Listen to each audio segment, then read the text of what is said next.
Recording. John, I think you can begin.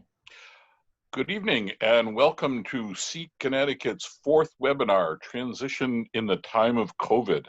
My name is John Flanders. I'm a member of the Board of Directors of Seek and an attorney who represents students with disabilities in special education matters. Students moving out of special education today are facing a world with almost unimaginable new barriers. Unemployment is the worst since the Great Depression. Post-secondary schools are looking at new configuration and possible distance learning in the coming year, and COVID is requiring a new environment of distancing and social norms as never before. The occupations most available to students with disabilities are the ones where the unemployment is highest. Many students are forced to leave high school without having the support and transition services they normally would have had because of the school closure. Seek is bringing together a diverse group to look at the problems that these students will face in the next stages in their lives. What will transition programs look like in the 2021 school year? What changes will be made in the support for vocational and special education? We look forward to hearing from you and thank you for joining us. John, thank you. And I'm Julie Swanson. I am a special education advocate. I'm the outgoing president of Seek. I remain on the executive board. I have a young son, a 25-year-old son who has an autism spectrum disorder, who has been through the transition, who's been through transition services. I'm a longstanding member of the Connecticut Transition Task Force. And transition is one of my favorite subjects. I am co-moderating this transition webinar with John, and I'm going to go around and have everyone on our wonderful panel introduce themselves. And we thank you so much for being here. And I'm going to start with Scott. Hi there, everyone. I'm Scott Wells. I'm Director for Options. We have about 20 staff. And as far as I'm concerned, transition is everything. We prepare our students for what comes next. I've been doing this for 20 plus years, and we are located in Hartford, and we serve geographical area about an hour from Hartford. Thank you, Scott. Welcome.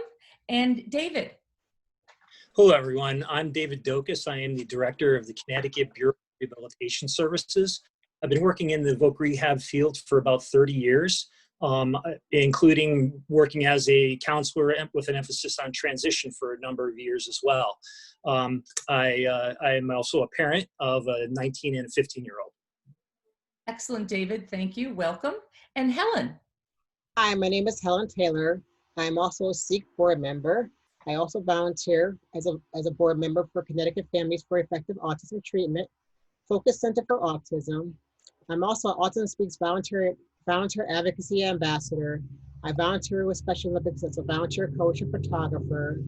My husband and I, Al and I, are also the founders of the Autism Speaks Walk in Western Connecticut. I'm also certified to train police officers for autism safety and awareness.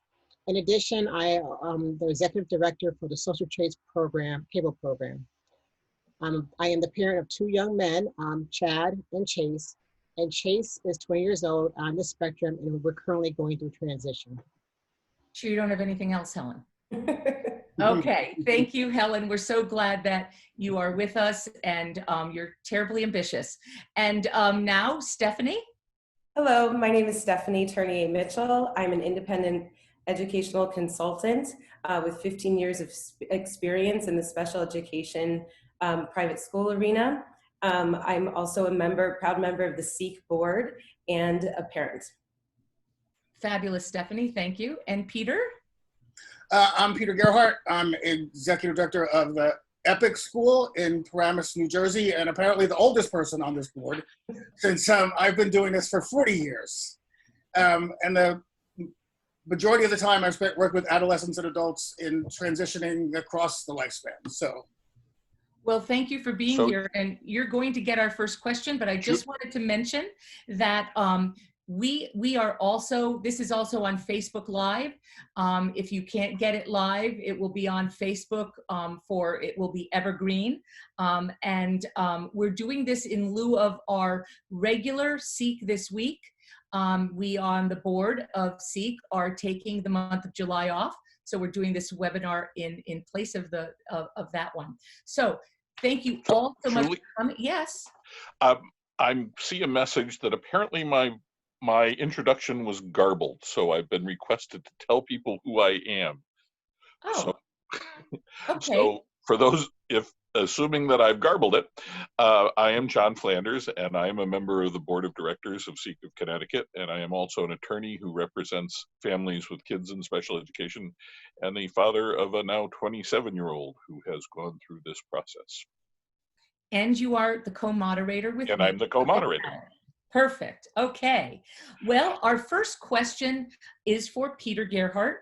And Peter, for parents who don't fully understand what transition is, how do you explain it and why is it so important? I start by saying basically that the transition process is something like your last best chance to give your son, your daughter, the best crack at a full life. Now, that's not always true because there are a lot of good adult programs out there, but a good transition program prepares them to go into other programs and actually then continue that journey. I also talk to them about thinking big, that it's transition programs are not the time to think small. So I encourage all the parents that I work with to give me your best case scenario and multiply it by 1.5 times. And then that becomes your goal. The other thing that we work very hard with our parents is we start transition earlier than most programs. Around the age of 9, we start doing 3- and 5-year plans, looking down the road, saying, where do you see this young man? You know, he's 9, where do you see him at 14? So that we can build in that direction, you know, and once we get that conversation going, that's what really brings parents into embracing the idea of transition, because the future gets kind of scary if you don't. You can either control the future or the future just happens. Wonderful. Well, thank you very much. Okay. Well, I appreciate that answer, and we're going to go on to questions that we're going to pose to all of the panelists. And the first question to everyone is, what have transition services looked like during the COVID-19 closures from your perspective as a parent or professional working in the field? Helen, would you like to kick us off?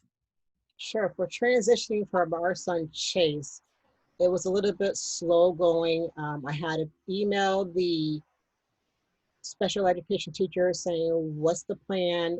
What we're going to do? What type of services he's going to have? I live in Waterbury, so things were a little bit delayed. And what we ended up doing, he currently goes to Norfolk Valley Community College. And he also has a mentor in a sense. And what we ended up doing for him was that he still took the online courses, but he still met with a mentor via Zoom 3 days a week. So that way she's working on his social skills, working on him understanding what's going on in the world and hygiene, because we had a problem with hygiene again. So we talked about hygiene. So that's been pretty effective. Only issue with me for this transition is our challenge with Chase is being social. And the COVID has kept him in his room and not be allowed to be social and work on being social and knowing how to navigate the world. So that's our biggest challenge is when this is over, how we're going to incorporate him getting back into the world. Okay, well, I know it can be this has been very challenging for many parents, and some kids have done fantastically, and some it's been more challenging. So thank you for that. And how about you, Scott? Well, I think to understand what it looks like with COVID, a little bit history from before COVID. Fortunately, we have vocational staff that take students out in the community and engage them in different activities that are transition informed. And we also have any certified teachers that work with them, whether they're still working on improving their academic levels or studying particular areas for the aptitude. So some examples is we had students going to a ambulance station to practice and studying to be an EMT. And we moved those online with the same instructor. an EMTI certified instructor. And a few of my staff who take students out to veterinary agencies or hospitals. They moved from the in-person learning to pulling information off of the industry's different websites to start helping them learn more information during this time that they can't be out there. So we've kept the transition goals and activities, but we can't do it in person. We've done a lot of exploration over Zoom. And we've also incorporated professionals in the community and networked with them so we can still do informational interviews and interact with folks over Zoom. Scott, have you done any work with groups, to Helen's point of the social isolation? One of our teachers is doing a really good job at putting together our students over Zoom and doing games like bingo, Scrabble, and the students are really enjoying it. Oh, great. So, You know, well, I'll let, thank you, Scott. David? Well, I'm going to pick up with where Scott started as well, and that's to really understand where we are now. You need to understand where we were headed prior to the arrival of the pandemic. Connecticut Voc Rehab had very large plans for 2020. We had an emphasis on our work-based learning experience underneath the pre-employment transition services provisions of the Voc Rehab program. We were building towards a very robust effort to work with many students and giving them very meaningful work-based learning experiences over the summer. We also were in the midst of a capacity expansion where we were going to augment our counseling staff, which is embedded within school systems around the state, through a contract facilitated by the State Department of Education with the State Education Resource Center, where we were going to be bringing in this additional capacity to be able to expand and work more intensely with the students we were engaged with. All of that was coming to a deployment point right around March and April, and all of that had to be shelved. It was really a long-standing initiative, and it's disappointing that we weren't able to move forward with that. What we were able to do was pivot and first really work towards the engagement with students. We wanted to maintain as much contact with them. When we go from an environment where our counselors were meeting with students in school to no longer having that context, it was a difficult leap to make, but our staffs made a very concerted effort to try to maintain that contact.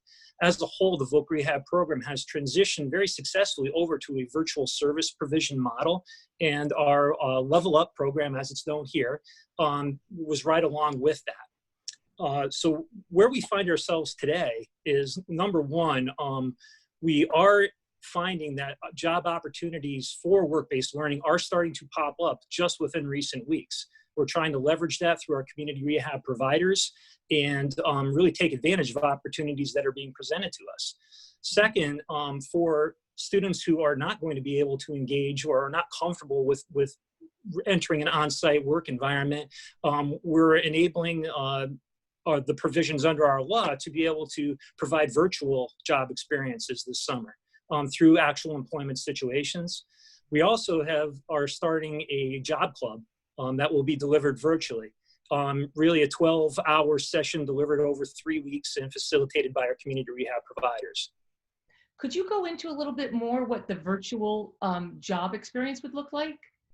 Well, right now there are jobs where telecommuting is being done, and we're being informed that many employers are willing to take on both internships and actual online employment that can occur over the summer.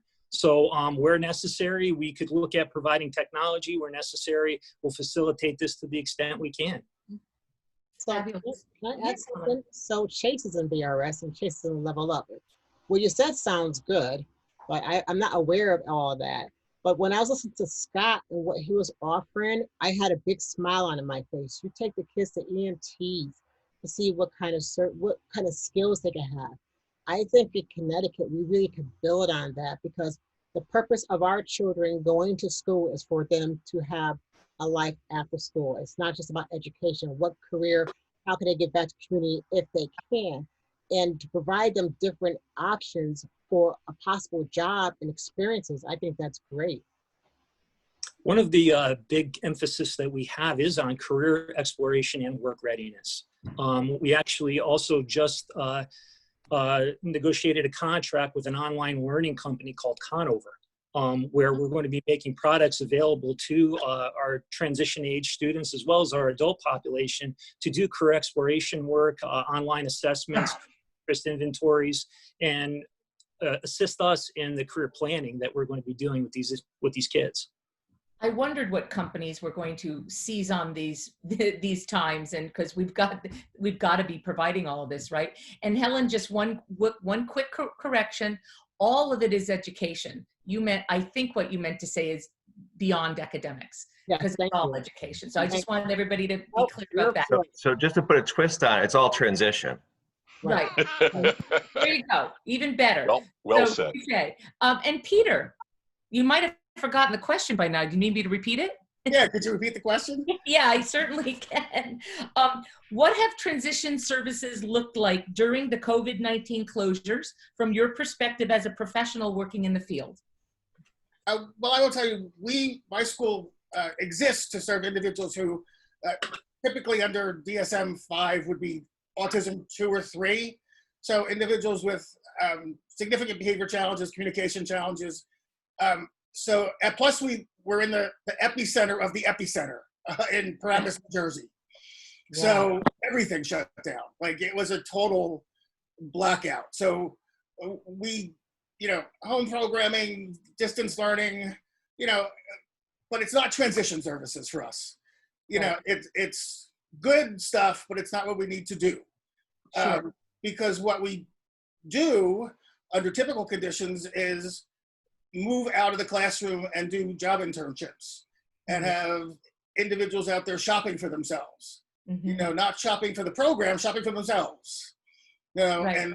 and navigating the environment, which we have not been able to do. So it's really been devastating in many ways. Sure. Sure. We've now been out for longer than what would be the summer, which is why we have ESY for the regression recoupment phenomena. So it's a difficult time. Sure. Peter, you were not on when I started describing this. We are acronym free here at SEEK. And for those of you who don't know, ESY is Extended School Year Services. And for those of you who don't know what the DSM for, that's the Diagnostical Statistical Manual. So we are all in. And Scott and David and everyone and Peter and everyone else on the panel, I sort of have a follow-up question. One of the things that I'm seeing so much, and it's, we've had on Commissioner Cardona on our SEEK this week, and he is even admitted to this, that kids with developmental disabilities and autism and other developmental disabilities are really being impacted by distance learning, more so than many other disabilities. And I've thought to myself, what can we do to make distance learning better? Is it about what do we need to analyze? Is it how reinforcing the screen is it? Is it that maybe we need more programs like Conover is going to be doing? But how do we tackle that? Because I really think, unfortunately, that school closures may be here for a while, on and off. Any thoughts on that? Well, I think distance learning, as far as I'm concerned, is 10 feet away.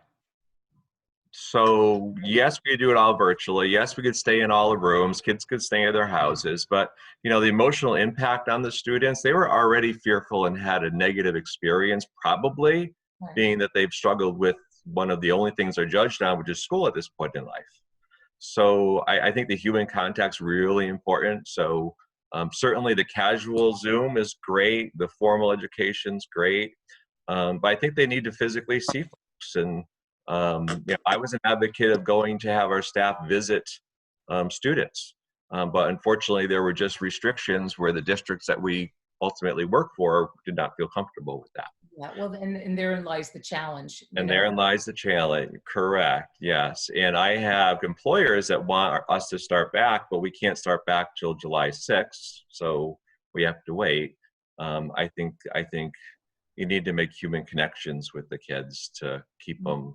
I couldn't agree with you more, but when you can't is when I'm, Well, because the reality is, I think maybe then we need to put extra time in to reinforce the vision that the kids saw pre-COVID for themselves, so that they could continue to have that hope that was motivating them toward coming to school and toward engaging with our programs. And I think if anything, a lot of us and students have lost that hope for what things might be for the future and that predictability. Mhm. And, you know, as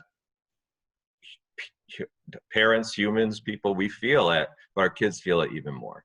So I think if one thing we can do to improve it is we have to help reinstill the vision that things will get better. You were working to be a dog trainer, you were working to be a nurse, you know, let's find some people to interview on Zoom that were doing that or are doing that now because they're adults and they can work out there. But Mhm. helping instill that they can still be who they wanted to be. Mhm. Okay, anybody else have any $64 million answers to that $64 million question? You know, I would just very quickly add that I think at least my segment of the field, we're very technology poor. And I think there's a much better way to use technology to do this. And even if we can access virtual reality or immersive reality, so that actually we can be there with the person, but not with the person, you know, would be a much more effective way to maintain contact. But we stay with Zoom and other little learning apps that we can download for $3.99, Yeah. as opposed to thinking big. And if there's any programmers out there tonight who want to make $64 million, That's right. that's the way to do it, you know? Oh, believe me, I've been thinking about that. I mean, this is talk about, you know, it's an opportunity to build it and they will come, because this is an untapped, huge need. So thank you. I just thought I'd ask because it's sort of one of the things that just weighs on my mind for so many kids, unfortunately, who can't even access it at all. You Can I know, add and something as well, Julie? sure. We have to take consideration of individuals that don't know how to use Mhm. technology. And so we have to start thinking about ways that, as you were saying, Scott, that maybe we could have someone go to the house to help them out with that technology, wear the mask, do the social distancing. But some children do not know how to use it, and it's a struggle for them. Right. So So Helen, to we that use point, what, go ahead.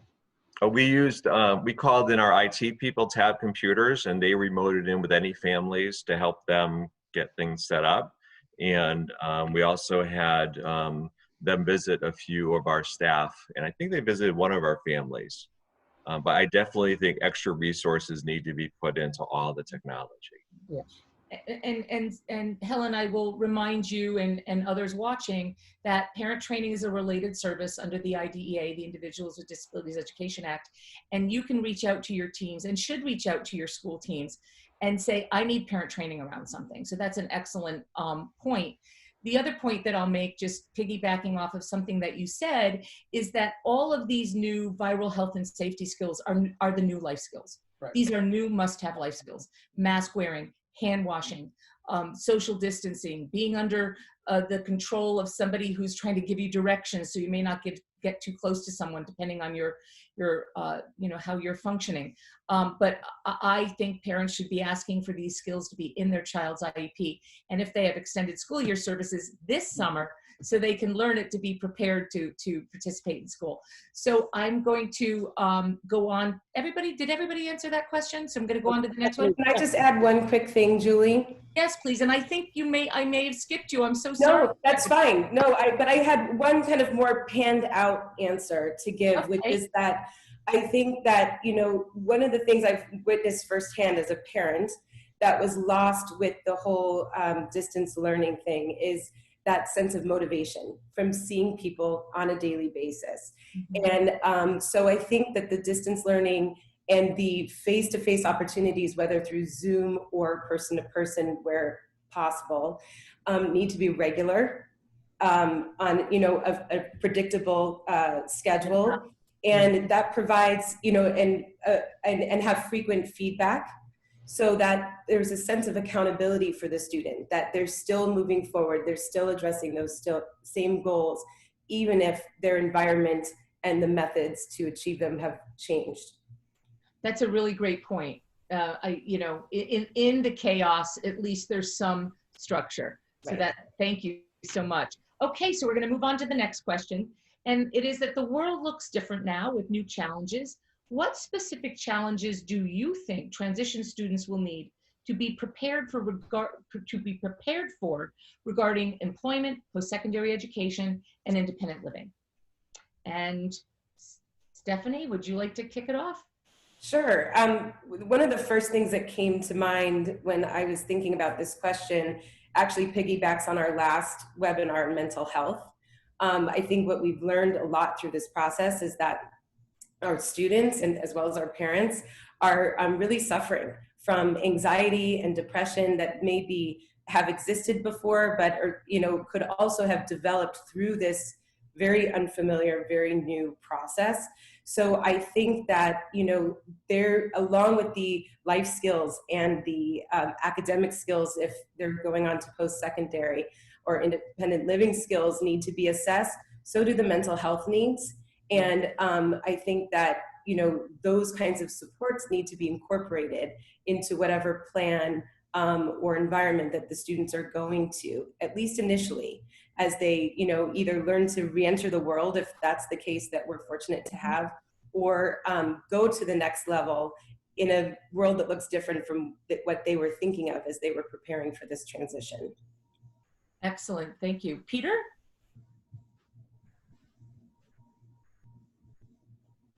I don't know, come back to me. Okay, you got it. Do you want me to repeat it, the question? Yeah, sure, go ahead. Okay, the world looks different now with new challenges. What specific challenges do you think transition students will need to be prepared for regarding employment, post-secondary education, and independent living? And maybe I'll kick it over to David. Sure. Well, it's a difficult question to answer about specificity because each disability brings its own challenges. Sure. I could try to answer from a cross-disability standpoint and say that we need to be mindful that employers will work with whoever meets their needs and who is going to make them successful. In order to even access to that point, we do need those life skills and work behaviors in place. So placing an emphasis on what the world is going to look like in the appropriate social employment site norms is going to be very important for us. We need to realize that tensions are very high in the workplace at this point. Behaviors that may have been allowed to pass as perhaps a little quirky or as maybe even intrusive at times, people would understand those are no longer being accepted, and we're starting to see that as a rising concern for our employers that we work with, and more importantly our consumers. So the comfort level of wearing masks, keeping social distancing, very critical. Of course, wearing a mask and it can be very difficult, if not outright limiting to people with certain disability types, and maintaining social distancing is a difficult endeavor for others. So I think that to the extent that we can work from a work readiness perspective on those types of things, they're not only going to be applicable to employment situations, but they'll also be applicable to post-secondary with the way college campuses are shaping up. My daughter is a sophomore at UConn, and trying to decipher what the school is saying for how residential life is going to progress there is it's confusing. I'm having a difficult time wrapping my brain around how this is going to work. And for a student with a disability attending it, that's going to be magnified quite considerably. The ability to practice and maintain good hygiene, being aware of surroundings, is going to be critically important. Mm-hmm. Thank you, I think it's going to be the foundation from now on I agree with everything Dave said, but it's also going to be the foundation from now on of developing relationships wherever the client or individuals are. If they don't fit the norm of the appropriate distancing and what the employer expects, then it doesn't matter what skills they have. I think there's a huge social skills learning curve that has to happen. Sure, thank you. And that's what I was going to add is I think the social environment is completely different now. And although we've had with some kids, handshaking in their IEP for 3 years and now they've mastered it, now we have to teach them not to do it. And to stand like far away from someone when we taught them to approach someone in order to communicate with them. And even such things as regularly wiping down their augmentative communication device to make sure that it's, germ-free or virus-free. Like, it's a whole new set of skills and rules that Right. never existed before, and some we have to unteach to then teach correctly again. Because Right. I think, as you said, Julie, this is here to stay with us for a long time. Yes. And there's another opportunity for somebody to come up with an assessment for all of these things. Absolutely. And Helen, So transition during this time for me with the climate is challenging as an African-American mother because as I try to explain to people, I have a 20-year-old son who's on the spectrum. He's African-American, and he may not comply right away because he might be delayed in responding to a question to someone. So in transitioning, not only do we have to work on transitioning of our loved ones, but transitioning of everyone else. Understand that our individuals may not interact with them as somebody else would. In terms of transitioning as well, is now some of these programs must start looking at companies who are offering online jobs, where it could be programming or art or anything along those lines. We have to look at a bigger box besides just what's locally because of certain fears of the COVID right now. But we should start talking to Microsoft and Google and all those companies and see what they can do to help us locally in terms of getting our kids ready for transition. Also in terms of transition is, like you were saying, is who are going to make sure that that individual is going to learn to know when to wear the mask, or if somebody approaches them. Like our son works at Petco, and he's wearing a mask. He just started this past week, and we said, if you feel uncomfortable if someone comes up to you, go to the back room, remove yourself from that situation. So these are some things of transition that we have to prepare our children for the world. Mhm. It's going to be a challenge with everything that's going on, but it's doable. thank you, Helen. Okay, I think I went around with everyone for that question. Thank you. And the next question is, what can be done differently in transition programs to react to the new challenges? So we sort of talked about, what the need is out, in the real world, but what can the programs do differently? Peter, do you want to start with that, or? No, my program is a applied behavior analysis program, and such programs like that tend to think in small units of skills, like we build upon. I think we need to stop doing that and think in big skills, because we don't have time. We've lost how many months? Like we really have to get to the point where he has the skill. And one of our new sort of mission focuses is independence is more important than perfection. That, Yeah. I joke about that. Like on any given day, I'm 80% accurate in my life, but I get by, So, let him do it. Let him learn. Let him make mistakes, but think big, because we're losing ground and we're losing time. And time is the one thing we will never have enough of. Wow, thank you. So big reset button. Yeah. Okay. Let's see, David? I think probably the biggest change would be just an increased emphasis on engagement, staying engaged as possible with the students, trying to keep them motivated. I know we've talked a lot today about motivation and connection to others. And I think that's probably one of the things that we've realized as a system is that we really must try to remain engaged, keep our consumers motivated, and keep a positive look towards the future. Okay, thank you. Scott? July 6th, we start taking our students back out into the community, hopefully. And we're already speaking with employers about coming on sites. And we're going to be working with the kids one-on-one, their own vocational counselor out there with them, learning the new rules of the job site. And I think that's changed because the rules have changed. Right. So I think a lot of hands-on understanding, but also, the kids have to have some fun. This has been very stressful for them. So we're hoping to add things that are enjoyable beyond just going to a job site to work, because they need to be happy.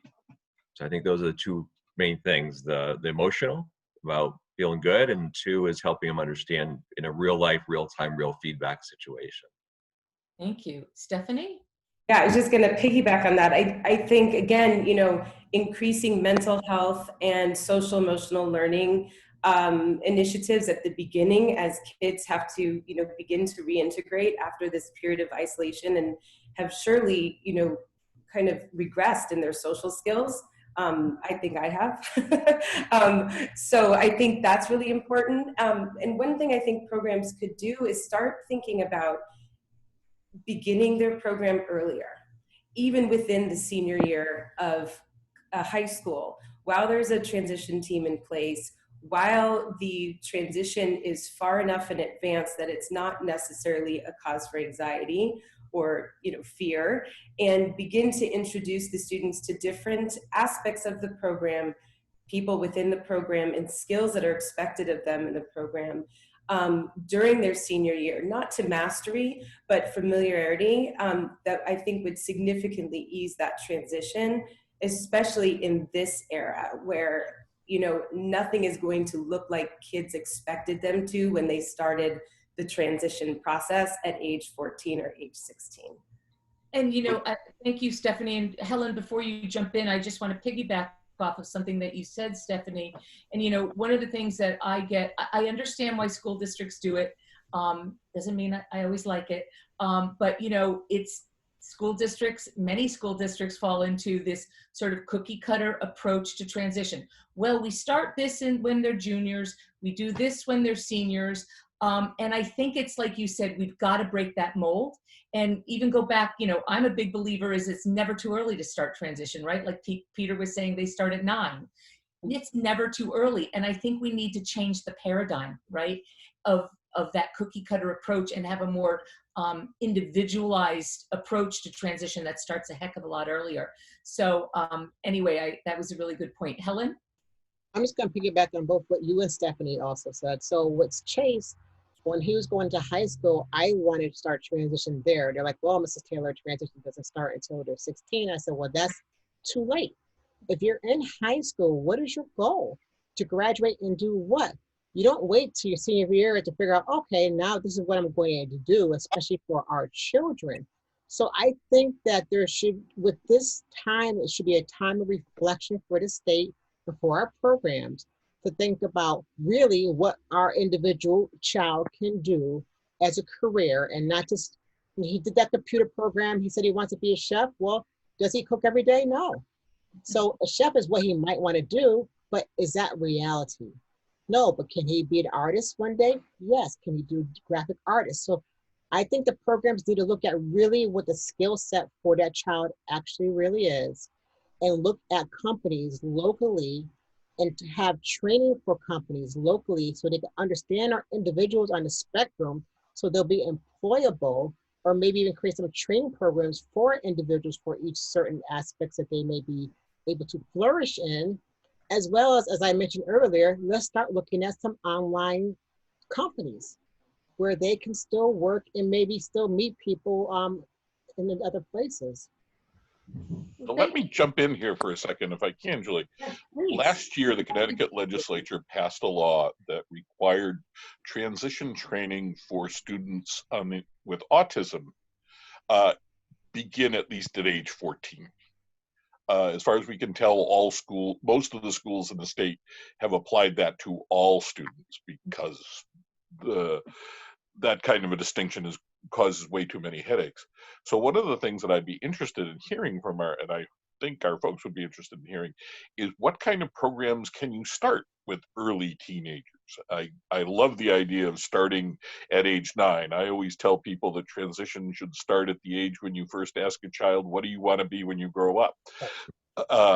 So I'm very interested in thoughts on relatively young children. Yes, great question. Scott, looks like you're gonna. We use the community resources all the time, and that's where our students are going to end up. That's where they're going to live. That's where they're going to shop. That's where they're going to work. 9 years old, whatever years old. I think you access people out there that are holding it down. You access the auto mechanics. You access the nurses. You access the grocery people. And our students need to meet them, interview them, spend time with them, spend time on the job with them, go to the schools where they trained and see real life, real feedback as to what it is to be that type of person in the future, or that type of profession in the future. They can otherwise guess off the internet, or guess from what they've seen, a few contacts they've had, but use the real life resources out there and take them. Great. That's David? Oh, Well, thank you. Scott. whether you're age 9 or 22, if you have not been exposed to the world of work, you'll have no context to make any decisions related to it. Informational interviewing, job shadowing, any technique that we can to expose people to the world of work and what the responsibilities of jobs are is a very good move. I believe that early preparation, early intervention as possible related to this is key. The limitations of the Voc Rehab program and our capacities as an adult agency really kind of prohibit us from getting involved until age 16. But what we find is often we don't have referrals of students to work with until they are just before exit from secondary schools. And that leaves a huge gap for us. While you have the student in school, there's perfect opportunity to give them the base exposures they're going to need for us to, as a system, to leverage what they already know, expand upon it, and try to plan accordingly. I agree with all that. And I think that there are also a lot of personal skills that students need and adults need to have developed that you can start to address even at young ages, at age appropriate levels, and grow as time goes on. So things like self-awareness, self-advocacy, motivation, problem solving are skills that 9-year-olds can work on at their level and continue to grow their understanding and their strength in those areas as they go, as well as developing a solid understanding of who they are as learners and as members of communities. And I think that it's very hard to go out into the workforce or into a college setting or transition program without having a really good understanding of who you are as a learner, as a community member, and how strong your skills are in some of those areas that are critically important for success. Stephanie, just to say something, I was involved in the group that's redoing the IEP forum here in Connecticut. And one of the decisions that came out of it is here in Connecticut on our present levels of academic achievement and functional performance page, behavior, social, emotional was in one box, right? So what inevitably happens is these most important areas like you're emphasizing here tonight are all put together. And so it is so common that the very things that you're saying that are so important sort of get, swept away because they're forced to go into, they're all together. So hopefully as we move forward here in Connecticut, that we're going to think of those in more distinct social, emotional, behavioral. So it's a really good point. Julie, before we don't address this, there's a lot of chat questions that we're not answering, and I'm not proposing that we answer them. We didn't talk about it earlier, but I just want to make sure there's a mechanism that we could save those and we could answer those back at some point. We will save them, and we would be delighted to have your answers to them offline, which we will then share as part of the Facebook Live and on our website. So absolutely. So thank you for noticing them. Yeah, I was feeling guilty about not answering them myself. So we're going to have, John is going to talk about an exciting new case that happened here in Connecticut, but I just want to make sure that we give Helen and Peter a chance to answer the question, what can be done differently in transition programs to react to the new challenges? So one of the things I learned from you, Julie, was executive functioning skills, right? And I think that the schools really need to look at that closely to find out what the executive functioning skills are of each individual, right? Whether it's life skills, academics, and how they can live independently if it's even possible. So I think starting earlier and using, like you said, a cookie cutter approach, because that is happening quite a bit, and finding out the purpose of going to school is not just to go to school to be smart, right? It's where you're going to be in your future and how you're going to get back to society in some way or another. And some individuals may not be able to work. So we can think about that for them as well.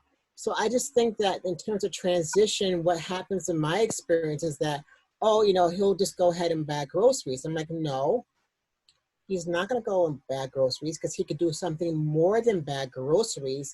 So that's not to say have these little cookie cutters like, oh, this is what they're going to go work at the nursing home. No, you as a parent can say, no, I think my child is capable of doing X, Y, and Z. And I like to challenge the school to help transition to him to that future. And I think that as parents, what we should do to advocate. You know, Helen, don't ask me to cite the research, but there's a body of research, if not more, out there, which supports the fact that intelligence is not a predictor of how successful we are in life. It's Right. really our adaptive skills. So to your point, Peter? Just to take a slightly different approach, that especially younger kids, we have a subset of skills that we just call our critical skills, which include toileting, showering, dressing, cooking and eating, community participation, problem solving is one of the big ones, Yeah. self-advocacy, a whole list that underlie community life. You know, that support employment, like they're not a direct employment skill, but we also emphasize that for some of them, showering, dressing, toileting, they're also safety skills that we want to promote for our kids, a life that's free from, you know, as of horror as possible. Right. So if we can teach you to lock the bathroom door when you use the bathroom, like that's a great thing. You know, if we can teach you to lock the stall door when you go in, like all of those things that the little things, but I think they make such a big difference. Yeah. Because my job really is to put myself out of a job. You know, I'm at my most successful when you no longer need me. Like that's the gig. So we use a survey called a LIST, L-I-S-T, and DCF actually puts it out, Department of Children and Family in Connecticut. And it's a very comprehensive questionnaire, and a variety of people can answer it. But I would encourage folks with all of their students to do a detailed survey of the independent living skills, because until you ask, you don't know what they don't know. Yep. And just a brief example is, you know, my daughter would be embarrassed about this, but she addressed an envelope. She's a high school graduate. She accepted to college. She addressed it wrong. And I said, what do you do? That's how it's supposed to be addressed. They said, no, it's not. Literally, no one ever taught her. Mm-hmm. And she does calculus. Yeah. So there's things that we miss Right. that unless we do a detailed survey, we don't know. And every kid is missing something different.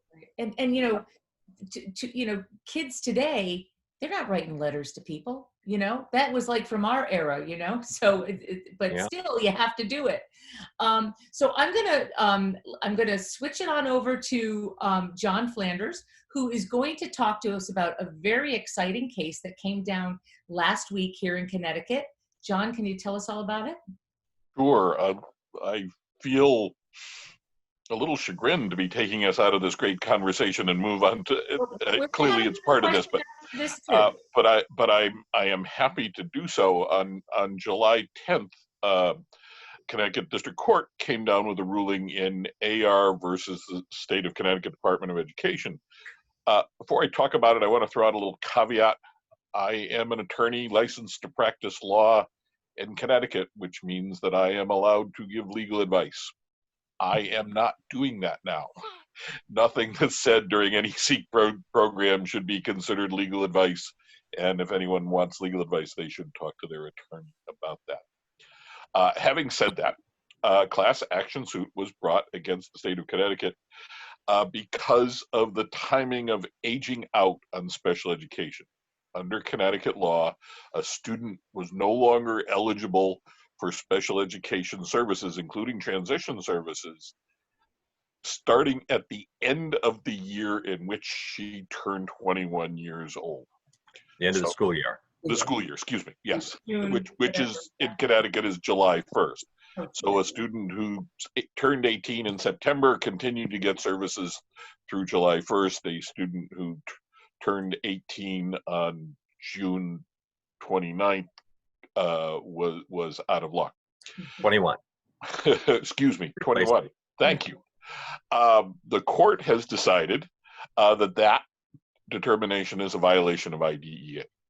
And they determined that students remain eligible for special ed services until their 22nd birthday. So that is a significant increase in time for many students, and hopefully it will make a reasonable amount of time to catch up for anything that was lost for some students during this process.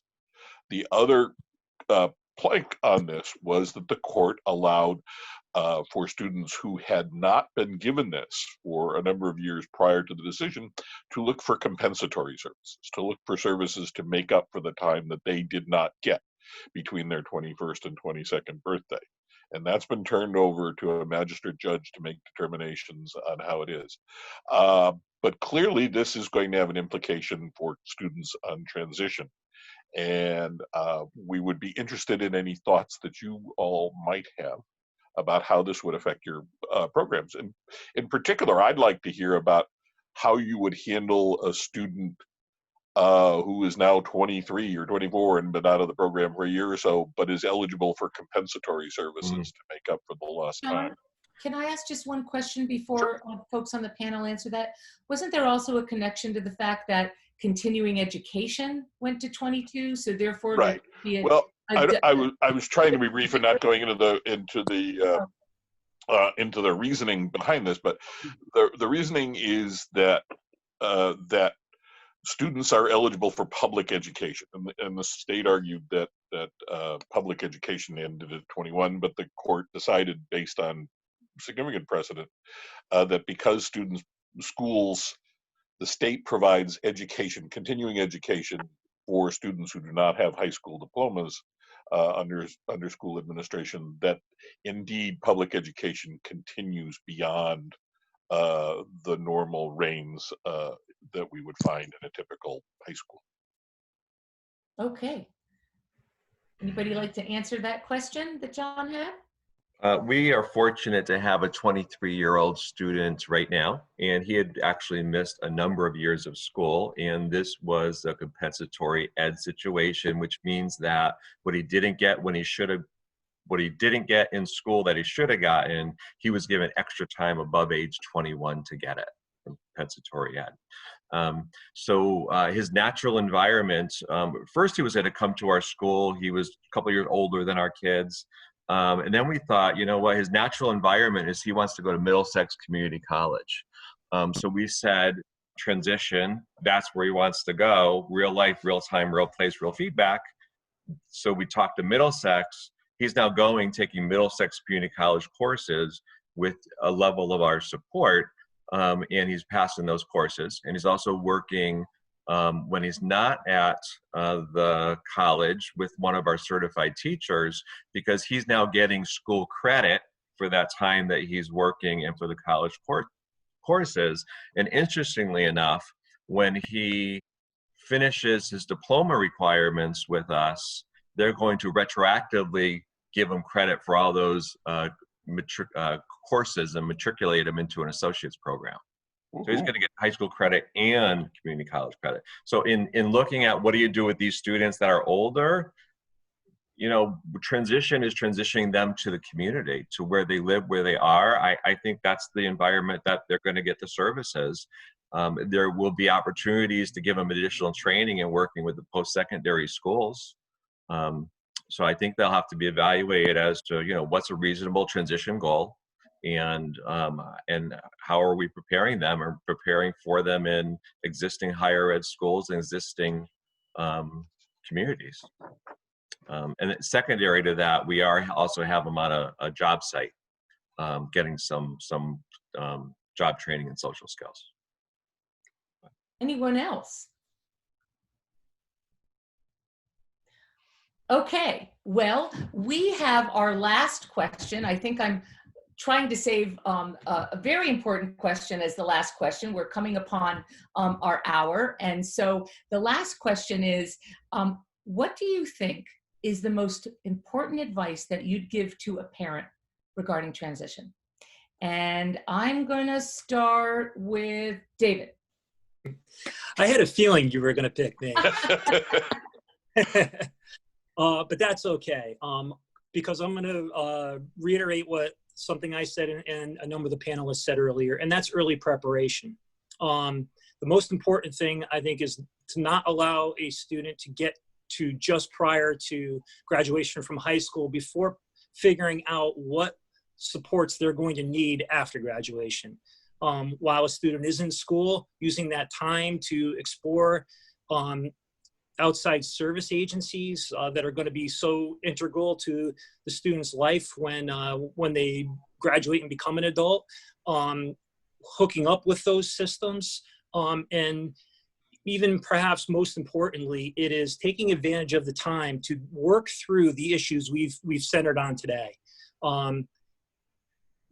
Workplace readiness, having exposure to the world of work, doing career exploration work, including exploration of post-secondary education options, learning about self-advocacy, taking advantage of the opportunity to receive some peer mentoring, and certainly independent living and other life skills. While a student is still in school, there's an opportunity to leverage all of the supports around them to gain those skills and have those exposures prior to graduation and moving on to adult service agencies. Take advantage of that time, work to get the right people at the PPT table, and make sure that the student's prepared for graduation prior to graduating. Fabulous, David. Thank you. Scott? Yeah, I've heard from parents. I actually met with one today, and she didn't know. She didn't know what was supposed to be done for transition. She didn't have examples of what transition was. She asked the school for help, but they were coming from their side of what transition was, which isn't just a cookie cutter approach. So I think parents have to educate themselves as to what are the transition programs out there, what they should expect, and then advocate for it. And I just want to invite that, if parents want to contact me, contact me and we'll talk transition. And, I've known David for, I say 20 years, he says 30 years. One of us is lying. I'll go with 20 plus, but, Dave's been around a long time. He knows the system and BRS and DOORS. And, we're resources for parents, and they have to educate themselves through talking to us. Thank you. Stephanie? I have so many things to say about that, and both David and Scott touched on some of the points I wanted to make, but I think one big thing is, to just kind of take a deep breath, because there are opportunities out there, whether you have a student that's heading to post-secondary setting, to a transition program, or to the workforce. There are opportunities out there. It's a matter of being educated, getting the information that you need in the preparation. And I think shooting for the stars is always really important, but also being realistic, and knowing, that not, to Helen's point, their interest alone is not going to get your student there. So to be realistic, to set them up for the greatest amount of success. And then also, for the transition process, in general, to take a more flexible approach, an outside of the box approach, less linear approach to the process. Just because a student is heading for a post-secondary setting, a college or whatnot, doesn't mean you don't want to look at the life skills and the everyday living skills that they have or do or have not yet developed. And sometimes we can be very surprised by what they're not able to do as they head out the door to college. And likewise, students who may not be appropriate for a post-secondary setting, we don't have to totally eliminate them from academic goals and ways to pursue some more academic topics if they wish to do so in order to be ready for their next environment. So those are my 2 points for parents. Thank you. Thank you, Stephanie. Hey, John, I'm going to ask you too. What's your advice? Oh, you're muted. Oh boy. Muting me is always a wise decision. I think that Scott, David, and Stephanie have expressed the thoughts that I had very, very well. Parents need to become knowledgeable. You are, somebody has got to drive this bus, and the only person that you can guarantee is driving this bus is you. And the only way that you can do it is to learn as much as you possibly can about the process, and exercise it and ask for help, because there are folks out here that are willing to help. The other thing that that struck me about this, and I will, if you will allow me, wax poetic about it. But a poet once said, "A man's reach should exceed his grasp, else what's heaven for?" So reach high. And Nice. Nice. Helen? Thank you. So I agree with everybody so far. I like to add what Stephanie was saying about when they go to college. One of the things one of my friends had a problem, or not a problem, a challenge with, is that their child went to college, graduated, but was not employable. So as parents, we have to keep that in mind, that even though our children may be really smart, honors, but if they can't have those the life skills, the functioning to go to an interview and to know how to answer questions that may not be direct question to you, or a life skill question that they may not understand, we have to prepare them for that. And in terms of, yes, parents must be educated. But one of the challenges for parents is that they don't know where to start. And when you go to an IEP meeting, they don't hand you a list of saying, here's all the resources for you, parent, to help you out. So has to be something to give that parent guidance to know where to look for information. Right.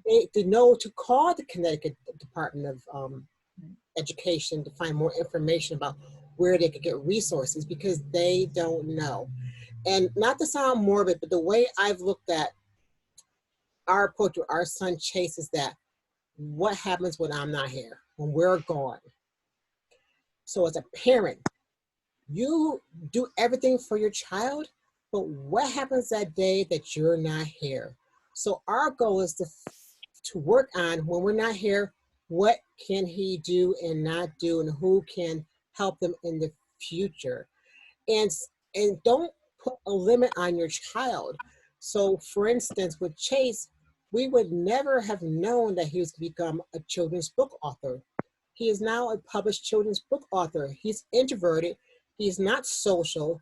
He keeps to himself, but he wrote children's books. So try to find that interest, that niche of your child, and flourish with that, and go with it, and help them, and seek the best things in them, and continue to love them and help them to survive. Tell us the name of Chase's book. I know he's got these critters on the computer behind you. Oh yeah. Give him a plug. Come on. We go to www.thelettercritters.com, and he has books, and he has free stuff up there as well. Well, he deserves a shout out for that. Good for him. Thank you. And how about you, Peter? I think like to understand that life in the community is far more complex than academics. So don't think I'm dumbing down the curriculum when I say we need to work on life skills and living in the community, and because that's where the real tough stuff occurs. Anybody can master a task sitting at a desk. Like, the idea is to like master it outside in the real world. I emphasize with my parents, you need to take the phrase "he can't do that" out of your vocabulary, and it should be "why can't he do that?" You know, to like push it to the next thing. And then, you know, not to do a cliche, but I always quote Rocky Horror Picture Show, like, don't dream it, be it. You know, like, you know, you're the one who can make this happen. Like, I'm the hired gun. You know, I am the one that will do it for you, but it's got to be your vision, your son's vision, your daughter's vision. So work with me, tell me what you need, and we'll do it together. Nice. I think I asked everybody, right? You know, I'll just share my thoughts. And that is that it's never too early to start transition. And if the school pushes you back, as my mother used to say, there's nobody in line waiting behind you to advocate for your child. So, you know, you're it. You've got to push back and be educated, as everybody has said here. And so I want to thank everyone on the panel, Stephanie, Scott, Peter, Helen, David, John, my co-host here, co-moderator. And thank you all so much for this very informative information. And thanks so much. Thank you for Thank everything. you. Thank you, I everyone. agree. Thank you very, very much for joining us and helping Seek help out families here in Connecticut. This It's has been a been very wonderful. interesting, enjoyable evening. Thank you very much for letting me. Thank you very much. Yeah, thank you. We're honored.